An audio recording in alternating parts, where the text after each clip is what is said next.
welcome back to the next episode of From Hoarder House to Home. In the last episode, we showed you the big clean out where we had the junk removal company come and clean up every single thing that was left in the house. And that was a 2-day process to actually get it done quicker than they thought they would. And I feel sorry for those guys. It was worth every penny that it cost to have that done, because there was literally human feces bagged up in the basement, and that was part of what they removed. So here on episode 6, we're going to talk a little bit more about the clean up process. So we've got everything cleaned out of the house, but now there's still a lot to do as far as cleaning it up. We'll be actually physically scrubbing the walls, vacuuming the rafters, bleaching the floor in the basement. There's going to be some walls taken out, some closets reformed, some construction work that's going to go along after that. We'll be starting the process of getting the plumbing turned on, getting the water turned on. So it's going to be a big couple weeks now that we've got everything out of the house. So like I just mentioned, right now the cleaning is underway. But I'm going to be working on getting the water turned on, because we'll need water in the house to do the cleanup. So, like I said, there is a well. It's been shut off for over a year. A wire was cut on the switch for the well. The well cap had been knocked off previously and was exposed to the environment, so the well will have to be bleached. Which the water that we need to clean up painting tools, that's not as big of a deal. So even if I can't get to bleaching the well today, we can start using the water on a hose in the basement, and for cleanup purposes only. Obviously we won't be drinking the water until we get everything squared away, get the water tested, make sure that it's good to go. Alright, so I'm ready to try to turn on the water here. I went ahead, I mentioned in a previous video, one of the legs on the well, the wire had been cut, and I'm not sure why. Once again, if that was some way to disable it or whatever, since the house was vacant, possibly. So I reconnected that. I've got a garden hose here connected, running out the door. Now we're going to turn on the power and we'll see what happens. All right, so there it goes. The well just kicked on. Pressure switch. It looks like it's a 60/70 pressure switch. I'm going to go ahead and it looks like it is maintained right under 60 psi. I'm going to go ahead and run the water supply off, and we'll see. It's filling the tank at this point, which it appears to be. You see our pressure is climbing.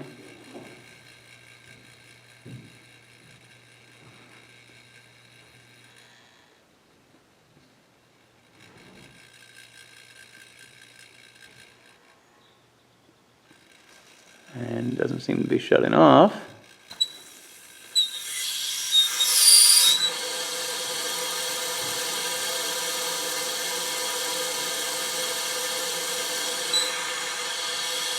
We won't let it get higher than 80, just for safety purposes.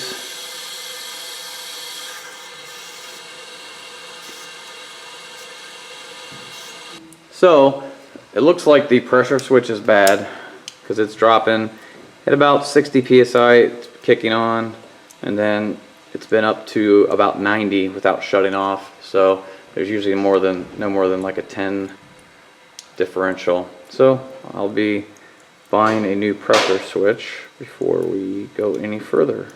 Alright, well,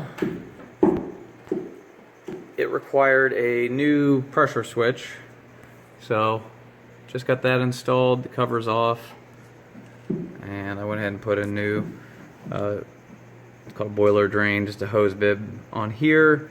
It's a 40/60 switch, so the cut-in pressure would be at 40 and it should turn off at 60 psi. The old one was not working correctly and it could not be adjusted, so put a new one on. It's a pretty easy job. Just gotta make sure your power's off and get it hooked in. So we now have water in the house. I'm going ahead and leave this master valve off though until We get all the other plumbing taken care of. What's important is that I have this connection here where we can at least get some water for cleaning purposes.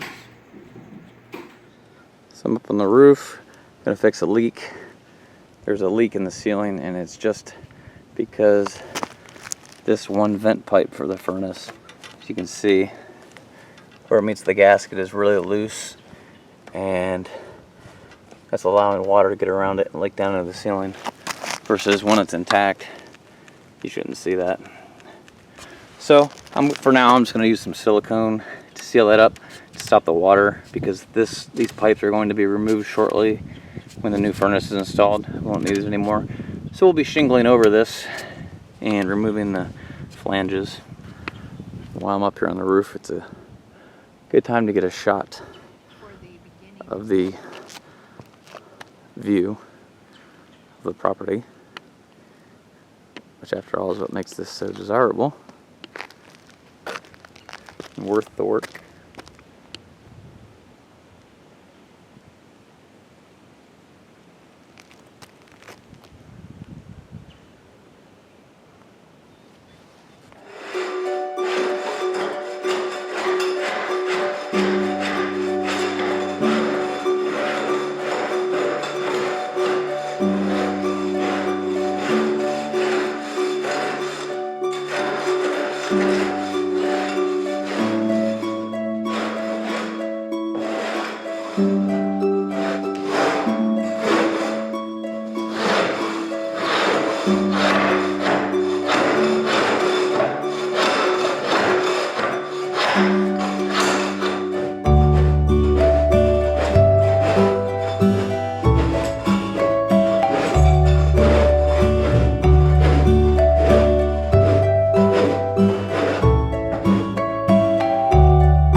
Part of the cleaning process in the basement was to get the sump pump working again.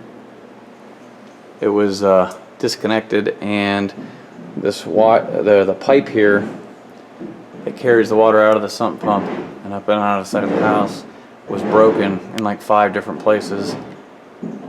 Just as I thought I started to get everything fixed, discovered another leak in the one spot that I didn't replace.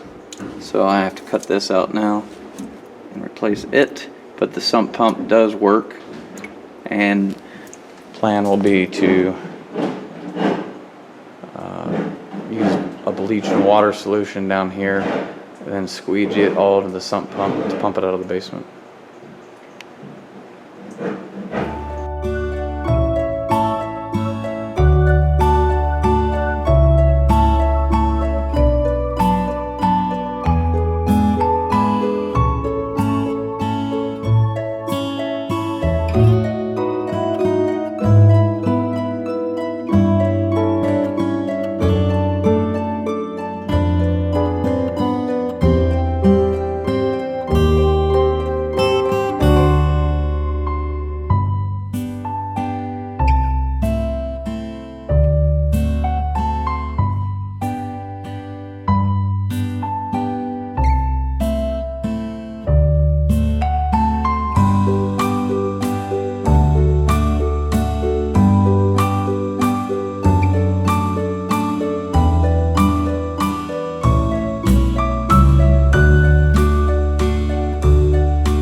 Alright, now that I'm done playing around with the sump pump, I can go ahead and start cleaning the basement.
attic, just inspecting it.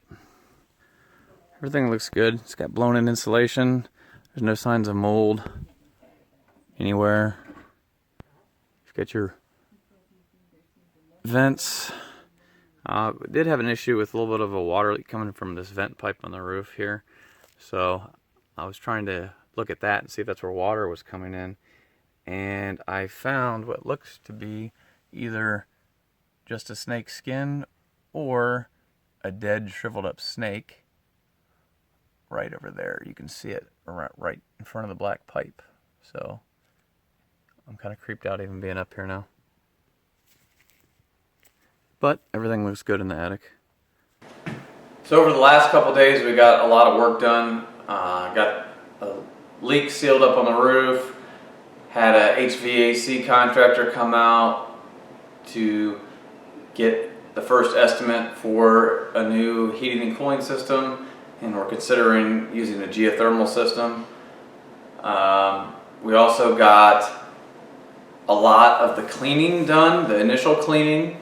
We got the floors scraped up, and we're ready to start the painting process, or the primering process before paint. And we're going to be putting down a layer of Kills primer over all the wall surfaces and the floors that we're going to keep.